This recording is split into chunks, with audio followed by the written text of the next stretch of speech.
एक मूवी आई थी अमिताभ बच्चन की, लावारिस। उसमें अमिताभ बच्चन का एक बहुत ही मशहूर गाना भी था, अपनी तो जैसे तैसे थोड़ी ऐसे या वैसे कट जाएगी, आपका क्या होगा जनाबे आली, आपका क्या होगा। सर्वोच्च न्यायालय से भी अरविंद केजरीवाल को कोई राहत नहीं मिली है। इसका मतलब साफ है कि या तो प्रवर्तन निर्देशालय, इन्फोर्समेंट डायरेक्टोरेट के पास बहुत ही पक्के सबूत और बयान है जिसकी वजह से अरविंद केजरीवाल को राहत नहीं मिल रही है, या फिर अरविंद केजरीवाल के वकील ही इतने अच्छे नहीं है। मेरे ख्याल से पहला रीजन है। लेकिन इसके बावजूद भी अरविंद केजरीवाल दिल्ली के मुख्यमंत्री बनकर बैठे हुए हैं, उन्होंने इस्तीफा नहीं दिया। पिछले कई दिनों से सारा बोझ आतिशी के सर पर आ चुका है, क्योंकि मनीष सिसोदिया भी जेल में है, अरविंद केजरीवाल भी जेल में है, संजय सिंह अभी कुछ दिन पहले ही निकले हैं और वो तो अलग ही मस्ती में चल रहे हैं। इस बीच आतिशी ने प्रेस कॉन्फ्रेंस कर करके कई तरीके के बयान दिए हैं, बहुत सारे आरोप भी लगाए हैं कि कैसे उन्हें बीजेपी से ऑफर आ रहा है कि बीजेपी में आ जाओ तो तुम्हें कुछ नहीं होगा, तुम्हें मुख्यमंत्री बना देंगे। लेकिन एक आरोप ऐसा था जो आतिशी ने लगाया था जिसमें कुछ दम है, और वो है दिल्ली में राष्ट्रपति शासन लागू होने का।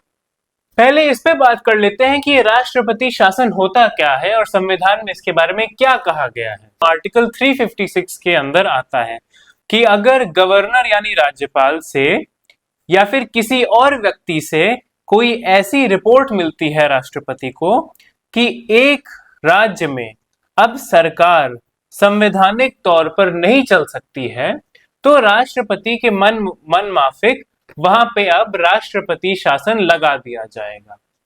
उसके बाद वहां की विधानसभा खत्म कर दी जा सकती है और उस राज्य को चलाने की सारी ताकतें राष्ट्रपति के पास आ जाती हैं, एक तरीके से केंद्र सरकार के पास आ जाती हैं।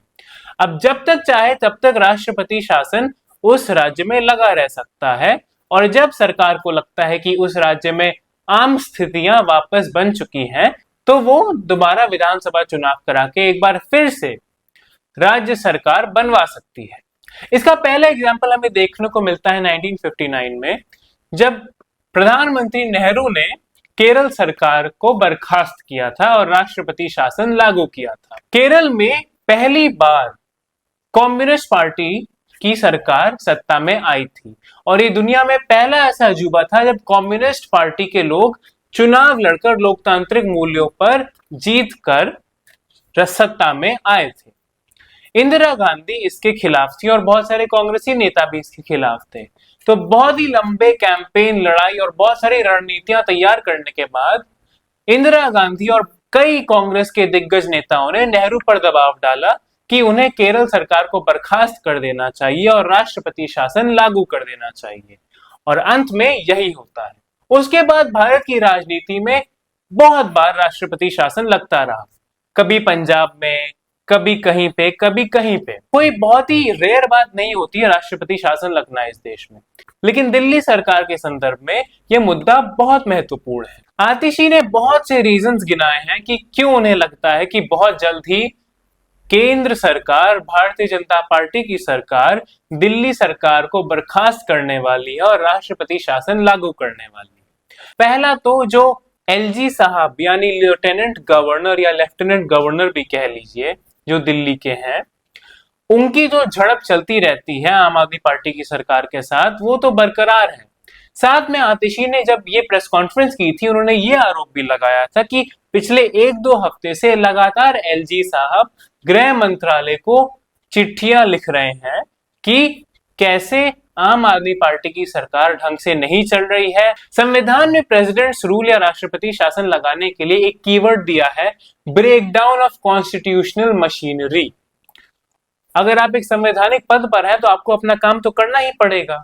तो इस तौर पर आतिशी का यह मानना है कि ये सब बयान गवर्नर साहब की तरफ से इसलिए दिए जा रहे हैं ताकि गृह मंत्रालय को एक मुद्दा मिल जाए जिससे वो राष्ट्रपति शासन लगा सके। इसका जो दूसरा पहलू है वो इससे भी ज्यादा इंटरेस्टिंग है कि केजरीवाल मुख्यमंत्री होकर भी तिहाड़ जेल में बैठे हैं।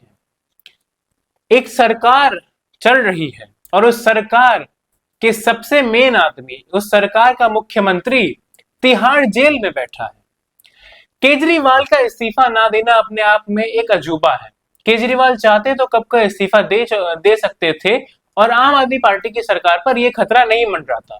हेमंत सोरेन ने तुरंत इस्तीफा दिया था और कुछ समय बाद चंपाई सोरेन को मुख्यमंत्री भी बना दिया था और झारखंड में सरकार बच गई थी।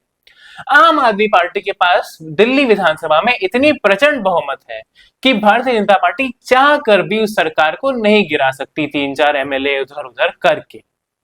उसके बाद भी अरविंद केजरीवाल अड़े हुए हैं कि वो इस्तीफा नहीं देंगे तो नहीं देंगे। जेल से वो पैगाम जारी करते रहते हैं और आम आदमी पार्टी के जो भी नेता जेल में अभी तक नहीं गए हैं वो प्रेस कॉन्फ्रेंस में उन पैगामों को सुनाते रहते हैं या फिर सुनीता केजरीवाल उन पैगामों को सुनाती रहती हैं।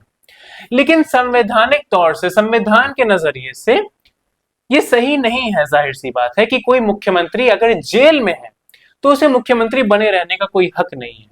यहाँ पे ब्रेकडाउन ऑफ कॉन्स्टिट्यूशनल मशीनरी देखा जा सकता है। अब केजरीवाल इस्तीफा क्यों नहीं दे रहे हैं ये तो सिर्फ केजरीवाल जानते हैं और आम आदमी पार्टी जानती है, लेकिन इससे खतरा बढ़ता जा रहा है और इसी खतरे की बात आतिशी ने भी की थी कुछ समय पहले।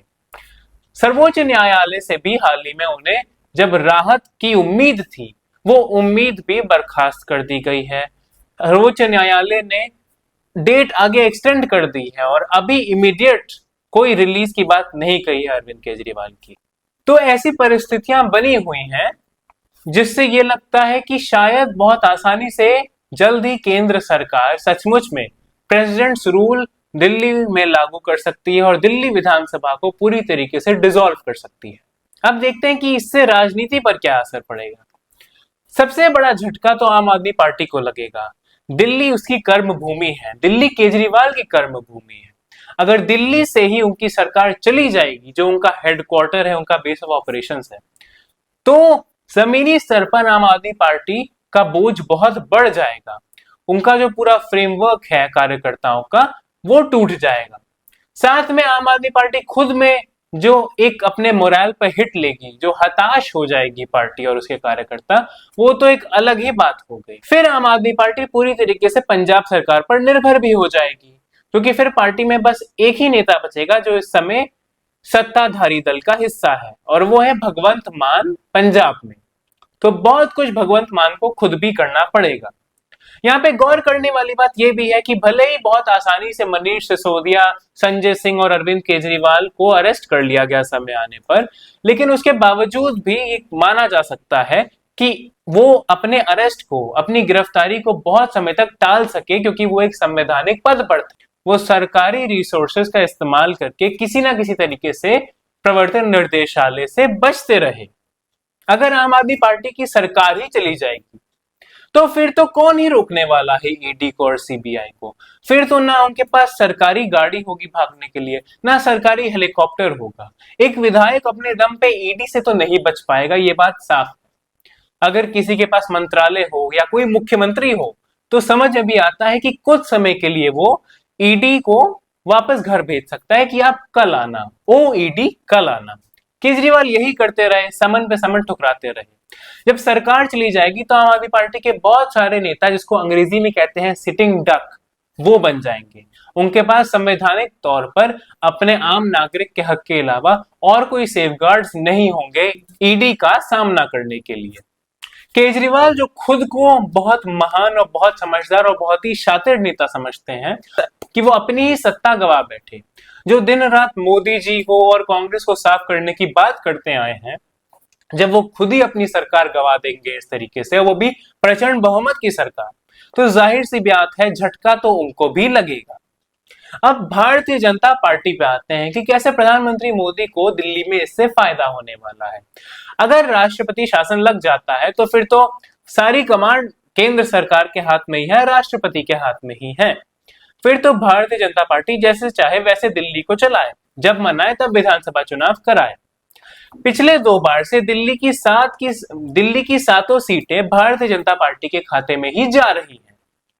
लेकिन क्योंकि केजरीवाल को एक होम ग्राउंड एडवांटेज है, दिल्ली की जनता कर्नाटक की तरह प्रदेशी स्तर पर अलग सरकार को मान्यता देती है और राष्ट्रीय स्तर पर अलग सरकार को मान्यता देती है।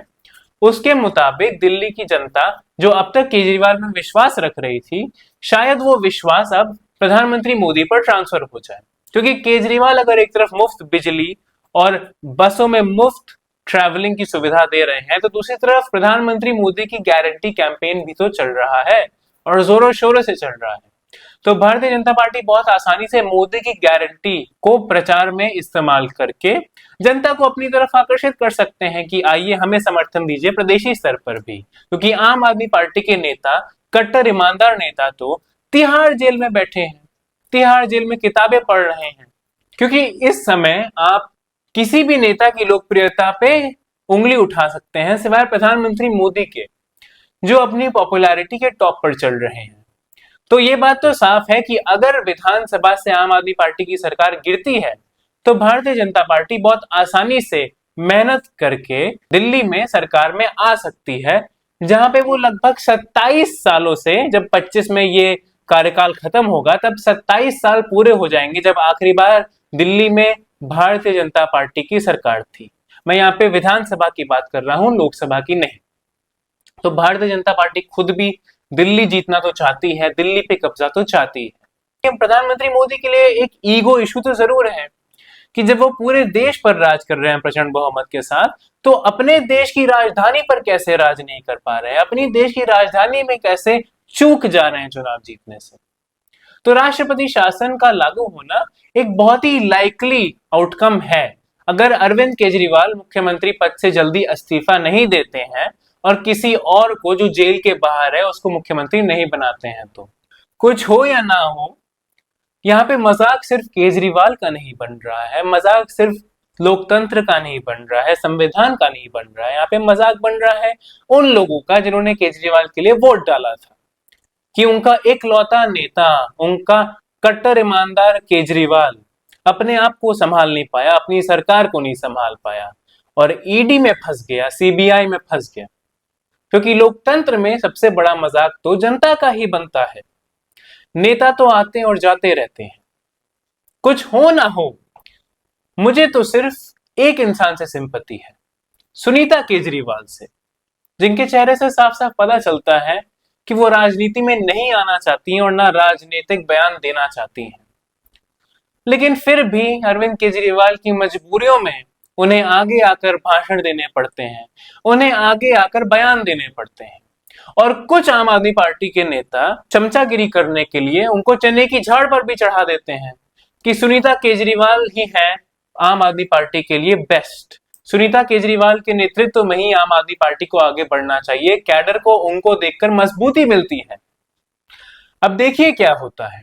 बाकी अगर आपको वीडियो अच्छा लगा तो चैनल को सब्सक्राइब करिएगा, लाइक करिएगा और कमेंट करके बताइएगा कि केजरीवाल की इस हरकत पर आप क्या सोचते हैं, कि केजरीवाल इस्तीफा क्यों नहीं दे रहे हैं।